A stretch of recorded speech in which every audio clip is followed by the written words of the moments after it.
والحب ذو العصف والريحان فبأي آلاء ربكما تكذبان.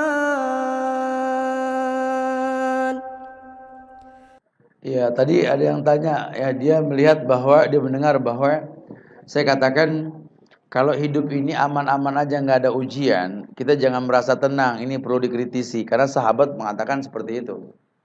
Banyak sahabat kalau udah nggak merasakan ujian yang berat dia datang ke Rasulullah, ya Rasulullah, apakah Allah meninggalkan kita ya Rasulullah? Karena nggak ada ujian. Dan dia tahu sekali bahwa ujian itu mendatangkan kehusyuan. Apa kaitannya dengan man amila salihan min dzakarin aw unsa wa huwa mu'min falyuhyi hayatan thayyibah. Barang siapa beramal soleh baik laki maupun perempuan dan dia beriman, Allah akan berikan hayatan thayyibah.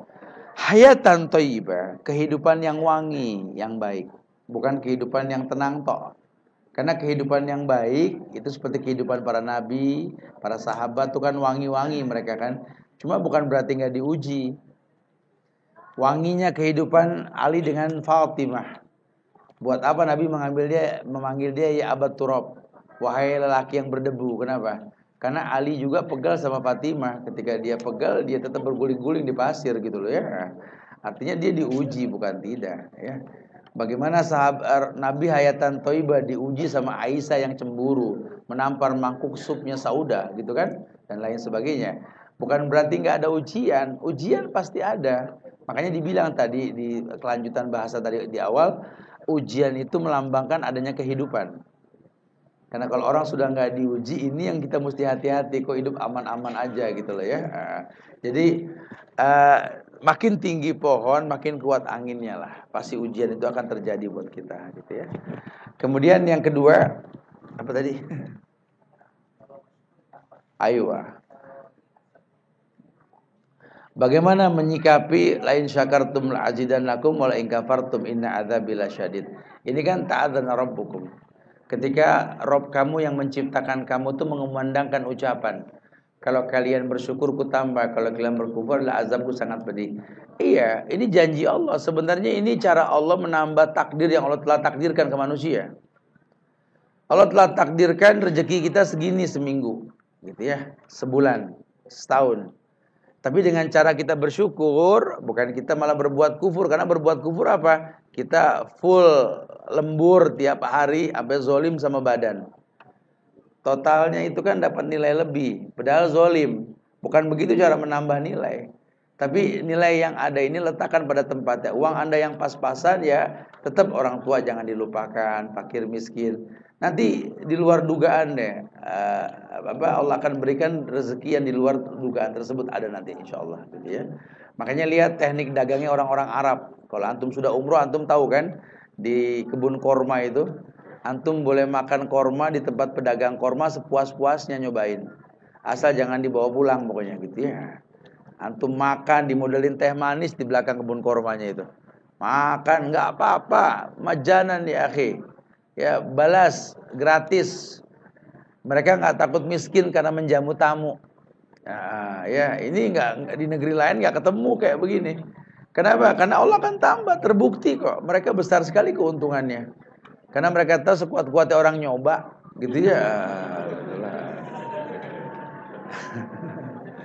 Ya, jadi memang ini sebenarnya begitu pula sebaliknya kalau kalian berbuat kufur inna azabil lasyadid, azab Allah pedih, ancaman sifatnya.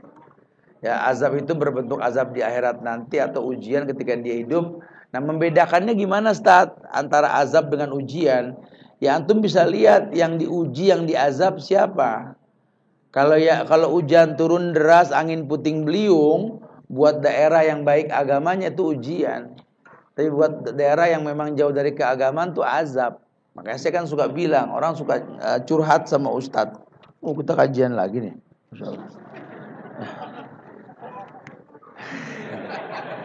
Kita ya orang suka bilang begitu ustadz. Ya Allah ustadz, ana lagi diuji nih sama Allah ustadz. Ustadz heran, kenal dia. Ini orang GR amat diuji sama Allah. Lawang sholat aja bolong-bolong, sama orang tua nggak akur, ibadah males, Sekalinya punya masalah dia bilang Anda lagi diuji, Tat. Uji azab. Uji dari mana ente? Ujian buat orang soleh, orang yang bagus agamanya diuji. Ini soleh kagak diuji gitu ya. Beda, ujian tuh buat orang baik gitu maksudnya ya.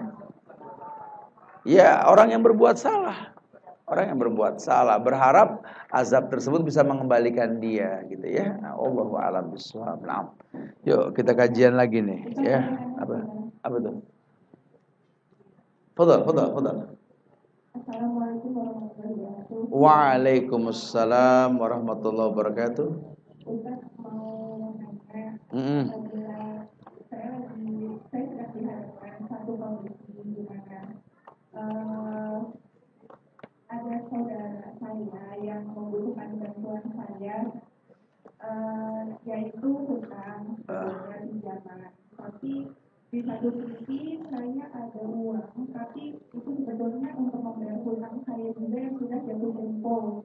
Kebetulan saudara saya ingin meminjam, namun berjanji ingin mengembalikannya justru setelah hutang saya lewat jatuh tempo. Yang saya tanyakan, Rasulullah SAW berkata bahwa apabila kita memudahkan urusan saudara kita, maka Allah akan memudahkan urusan kita.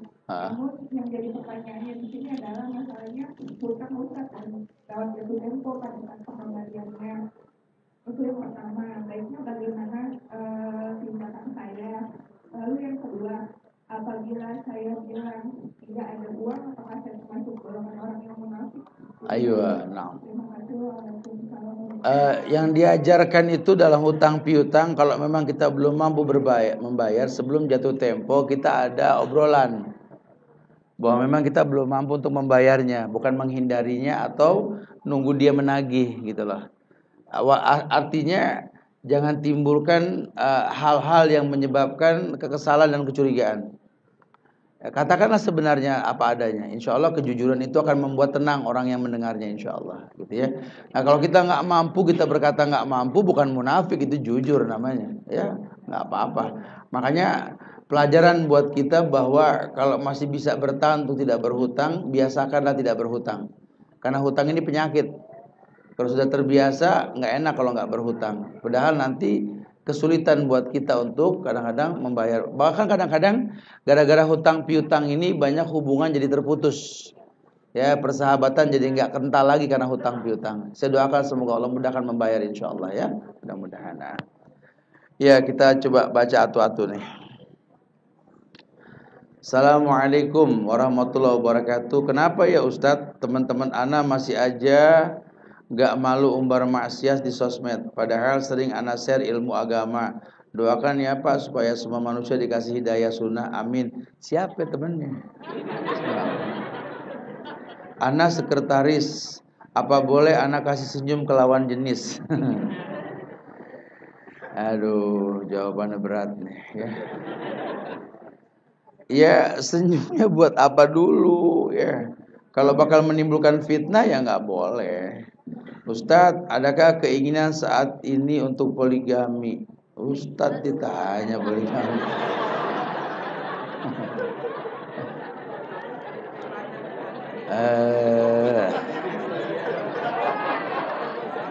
Ini masuk YouTube nih ya. Ustadz lagi ngeliatin kue unti ungu nih yang bikin janda nih katanya gitu. Bismillah Ustadz. Kalau masalah itu mas serahin ke Allah aja dah ya. Ustadz, mohon penjelasan tentang berbisnis dengan non muslim. Apakah tidak diperbolehkan dalam Islam? Boleh. Kita berteman, kita berbisnis sama orang kafir tuh boleh. Saya bilang nggak boleh. Lawang Nabi ajarkan kok. Nabi ajarin. Nabi berbisnis sama orang-orang Parsi, ya, sama orang-orang Majusi, Nabi muskilah. Ya memang dengan bisnis sama orang kafir kita bisa berdakwah. Kan sudah dibilang tadi, sama orang kafir kita nggak bisa bawa Quran sama Sunnah kan? Dia nggak paham. Bagaimana mendakwakan orang kafir? Kejujuran dalam bisnis, ketepatan waktu dalam bersosialisasi. nggak berbuat yang tidak-tidak. Tuh bisnis yang betul. Sehingga orang kafir respect sama kita. Di tengah-tengah kesibukan kita langsung ambil wudhu, sholat karena azan berkumandang. Orang kafir juga geleng pala. Ini manusia bening betul ya, kena air mulu, betul ya. Sekarang gimana kita mau dakwah sama orang kafir, lawang bendingan dia sama kita, betul? Gimana orang kafir mau pindah agama, ngacak cakepan dia sama kita, betul? Jadi kadang-kadang kita lupa nih dakwah dengan tingkah laku. Loh zaman Rasul itu jalannya sahabat bisa bikin orang kafir masuk Islam. Penampilan sahabat bisa bikin orang masuk Islam. Kenapa kita nggak ulang kasus itu? Ya. Ini salahnya kita. Karena kita beragama seperti guru yang kita lihat. Guru ini banyak, modelnya juga banyak. Jangan taklid. Jangan ikut-ikutan gitu loh. Anda tinggal di mana di Indonesia, berpenampilan secara Indonesia. Jangan dipaksakan. Pun Anda mau seperti orang Arab pun nggak ada masalah sebenarnya. Ya maafi muskilah. Tapi jangan dikhususkan penampilan gitu loh. Ya ini yang sangat kita sayangkan. Padahal ya Allah, coba ada berbuka diri. Lihat teman-teman kita di luar negeri. Betapa banyak penampilan mereka tuh yang memancing contoh orang-orang kafir untuk meniru itu. Masya Allah. Ya. Assalamualaikum warahmatullahi wabarakatuh. Saya perias pengantin. Hukumnya bagaimana? Tidak kerok alis tapi menebalkan alis. Ya nggak apa-apa, pengantin dirias asal perempuan buat perempuan, laki buat laki, nggak apa-apa ya. Boleh merias pengantin, boleh. Itu kan bagian dari tradisi kan. Ya. Jadi silakan mau bikin wedding syar'i aja boleh kok. Ya boomingkan. Karena kita punya tradisi di negeri kita ini ada perayaan, orang nikah tuh dirayakan. Silakan rayakan dengan cara yang syar'i boleh. Merias pengantin boleh. Asal di sela-sela merias bisikin. Ya, nanti kalau bisa sebelum didandanin pas masuk zuhur sholat dulu, ditarik aja asarnya, jamak takdim sesekali boleh kok. Jangan gara-gara jadi pengantin nggak sholat, itu kesempatan berdakwah, betul? Ya karena kan banyak banget pengantin nggak sholat, betul nggak? Udah nggak sholat, pengantin biarin deh, lo juga paham gitu kan, nggak bisa gitu. Pengantin juga kudu sholat ya. Assalamualaikum Ustaz. Suami saya tidak melaksanakan 5 rukun Islam dan sekarang ajarannya pun berbeda. Mulai dari puasa, DLL, tapi dia tetap kekeh dia itu Islam. Ajarannya Islam. Yang saya mau tanyakan, saya menikah dengan suami itu sah karena rukun nikahnya lengkap. Tapi akidah kami berbeda seperti ini. Sahkah pernikahan kami? Agama kami Islam Ustaz, tapi akidah kami berbeda. Dia tidak melaksanakan rukun Islam, ya dia bukan Islam dong. Ya, coba jelaskan nih ke pengadilan. Ibu jangan tinggal diam nih, sebentar lagi nih umur nih Bu. Ya. Kira-kira masuk ke surga bareng yang begini enggak? Jelasin. Kalau dia nggak mau berubah, hulu ahsan. Ya, jangan dipegangin yang nggak jelas agamanya. Ya. Mudah-mudahan sih dia berubah insyaallah. Ya, mudah-mudahan dia berubah. Karena dari pertama ya udah dimulai lagi deh ya Allah ya. Nyari lagi, berantem lagi, yang capek dah ya. Udah yang ada aja rapihin ya, mudah-mudahan melalui ibu jadi baiknya insyaallah. Assalamualaikum Ustaz. Saya seorang istri di mana suami saya selama pernikahan beliau sering tidur dengan beberapa wanita yang berbeda. Padahal beliau rajin sholat 5 waktu dan tahajud. Dan saya mengenal beliau lewat ta'aruf. Apa yang harus saya lakukan? Ya suruh dia nikahin, ya. Atau dia jauhkan sekalian. Kalau memang dia butuh wanita lain, lebih baik dia menikah lagi daripada dia bermaksiat, betul gak? Ya, tapi kan orang sekarang bilang, saya sih mendingan dia pacaran daripada jangan nikah lagi. Karena begitu ya, itu penyakit namanya. Ingetin itu nggak boleh, ya. Mudah-mudahan sih dapat hidayah insyaallah ya. Ustadz, gimana hukumnya kalau ada orang berjualan membahasakan jurus jitu jualannya dengan sebutan mantra, trainernya dengan sebutan dukun, bolehkah? Bukankah jadi khawatir orang awam akan terbiasa dengan bahasa yang mengandung kesyirikan? Iya, ini tasyabbuh bil kufar. Ya, seperti istilah minuman bir peletok, bir apa itu tuh, berjelas bir kan minuman haram, jangan tasyabbuh. Nggak boleh ya. Jangan suka bangga sama sebutan orang kafir. Nggak boleh.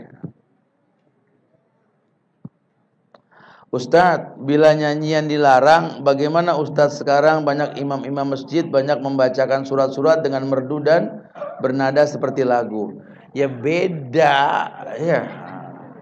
Nyanyi mah pakai bass betot, ya kan, takdem gitu kan. Nah, kalau ngaji kan enggak. Cuma memang kalau sampai imam itu terlalu sibuk dengan nada dan lagu, ulama memberikan nasihat itu makruh hukumnya nanti, ya. Karena Quran itu dipahami artinya, bukan cuma sekedar nadanya. Tapi kalau dia paham arti, dia tekankan nada untuk memastikan makna dari ayat tersebut, ya boleh-boleh aja, ya. Dengan mengulang, dengan apa silakan. Beda dengan lagu tadi, beda, ya. Indah didengar, bagaimana hukumnya? Wah, enggak masalah. Wallahu a'lam bishawab. Ustadz, kemarin pas sholat Idul Adha, malamnya saya diberitahu kita harus mandi janabah dulu paginya. Nah, ini hukumnya apa Ustadz? Dan caranya bagaimana? Apa sama kayak mandi keramas biasa? Wallahu a'lam bishawab, ya. Biasanya setiap ibadah yang sholat Id, baik Jumat maupun Idul Adha, Idul Fitri itu sunnah kita melaksanakan mandi besar, gitu ya. Itu sunnah, ya. Tapi muakkad ditekankan sekali. Kenapa? Karena itu syiar, suruh mandi bersih rapi, gitu ya. Ya mandi junub seperti biasa. Wudu dulu, habis wudu guyur kanan dulu 3 kali, kiri 3 kali, baru tengah. Kemudian sabun, kemudian bilas seperti itu. 3 kanan, 3 kiri, baru seluruhnya, gitu ya. Wallahu a'lam. Assalamualaikum Ustaz, saya mau tanya, bagaimana hukumnya bila saya dan guru-guru mendapatkan hadiah waktu penerimaan rapot dari wali murid? Ya wallahu alam, kalau nggak ada larangan dari sekolah itu namanya hadiah, tahadu, tahabu boleh-boleh saja. Tapi kalau sifatnya menaikkan nilai namanya gratifikasi, nggak boleh, haram di Islam, ya. Itu tinggal tergantung komitmennya. Kalau pakai note typing ya beda, ya. Memberi tip kepada pelayan rumah makan, adapun memberi lebih tip kepada orang yang memberi jasa. Ya kalau memang ada note typing nggak boleh pakai typing, ya. Berarti kalaupun nggak ada ya nggak apa-apa, ya. Cuma memang di Indonesia ini ulama tuh mengharamkan gratifikasi typing itu karena memang karakter orang Indonesia menjadi penjilat kalau dikasih typing, gitu ya, kadang-kadang, ya. Jadi kalau kita kasih tip, besok kita diduluin ketimbang yang lain, itu kan nggak boleh, ya. Kalau dibule enggak, typing itu memang buat bagusnya kerjaan, tetap tradisi antri itu ditegakkan. Di kita nggak berlaku tuh. Makin typingnya gede makin diduluin biasanya. Ini nggak diperbolehkan dalam Islam, ya.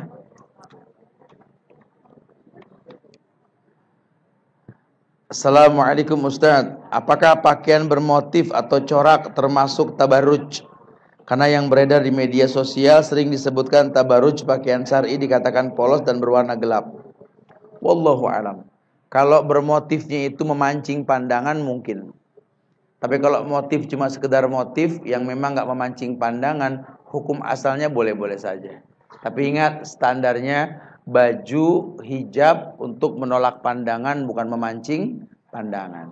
Makanya yang paling baik buat perempuan memang kalau buat keluar rumah jangan yang beragam lah. Jangan yang memancing pandangan, ya. Ya kalau yang mau memancing pandangan boleh buat antar perempuan, kegiatan perempuan silakan. Di rumah silakan boleh. Ya. Tapi kalau keluar sebaiknya jangan timbulnya fitnah, ya. Ya baju sih memang nggak harus gelap, yang penting menolak pandangan. Karena pengharaman itu kan putih, ya, bukan warna lain. Kenapa putih? Putih kan pakaian laki, memancing pandangan. Jadi kalau selain putih boleh-boleh saja. Namun makin tidak menarik makin bagus. Gitu loh, ya. Bagaimana pengertian tabarruj yang sesungguhnya? Ya penyerupaan, ya, dengan orang-orang yang haram untuk diserupai. Apakah ahwat yang memakai pakaian motif corak tidak termasuk syar'i, bukan pakaian takwa? Aywa, innamal a'malu binniyat, semua tergantung niat. Kalau memang dia niat pakai pakaian bercorak untuk dipandang manusia, ya masuk kategori. Tapi kalau tidak, maaf, muskilah. Ya, boleh-boleh saja, asal jangan tujuan memancing pandangan. Itu aja nggak diperbolehkan. Assalamualaikum Ustadz. Afwan Ustadz, bagaimana memberi nasihat kepada suami yang alhamdulillah sudah mengenal sunnah, tapi dia masih suka hobi chat, WhatsApp dan lain-lain bersama laki perempuan campur dah. Di mana komentatornya yang tidak menunjukkan bercanda yang berlebihan atas lalai. Ya, sosial media ini alat bantu buat sampainya sebuah kebaikan. Kalau dengan sosial media menimbulkan fitnah, ya hindarilah sosial media. Ya sebenarnya nggak lakinya saja, perempuan juga sama ya. Majang-majang foto dan lain sebagainya. Apa untungnya? Timbulnya fitnah nanti. Ya jangan jadikan ajang ilmu pengetahuan ini sebagai ajang dosa. Ya jadikan sebagai sesuatu yang mendatangkan kebaikan. Semoga Allah muliakan kita dengan ini semua insyaallah ya. Wallahu musta'an. Ada yang bertanya silakan, yang lain.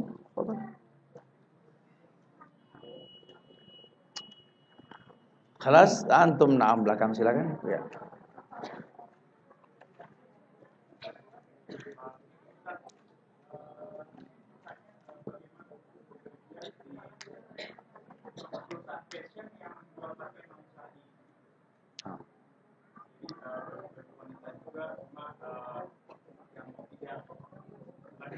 Ya.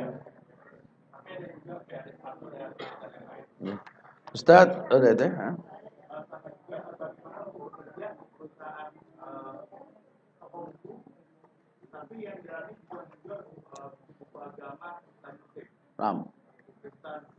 Ayo, saja. Ustaz, bagaimana orang yang kerja di dunia fashion, di mana dia menjual pakaian-pakaian yang enggak semuanya syar'i? Ya kalau memang pakaian enggak syar'i yang dijual, memang tujuannya buat dipakai keluar, outdoor, ya haram hukumnya. Tapi kalau memang dia menjual pakaian yang terkesan enggak syar'i, tapi tujuannya buat dipakai di rumah, ya boleh-boleh aja. Ya, tapi kalau memang pakaian ini dibuat sengaja buat di luar, haram. Karena kadang-kadang juga orang butuh pakaian santai buat di rumah kan, itu boleh-boleh saja. Berhusnuzon lah kita untuk itu, ya.